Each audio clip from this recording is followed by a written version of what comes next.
Wix, how to delete a page. So if you would like to delete a page on Wix, it is quite a simple task to do so.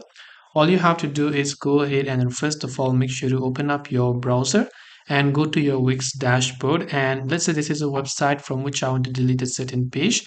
I can't do that from here. Instead, I have to go to the edit site button first. So just click on the edit site option from the top right. You'll be taken to the website editor right here, right? Now, once I'm here on the website editor to delete a certain page, on the left hand side, you can see this option that says pages and menu. You want to go to pages and menu option right here. And here you'll see all the site menu and pages and whatever else you have created.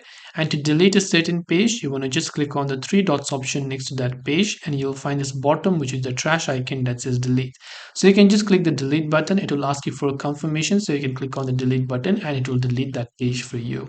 And this way you'll be able to delete pages on Wix. I hope that this video helped you. If you have any questions, feel free to leave them below. Thank you for watching and see you in the next video.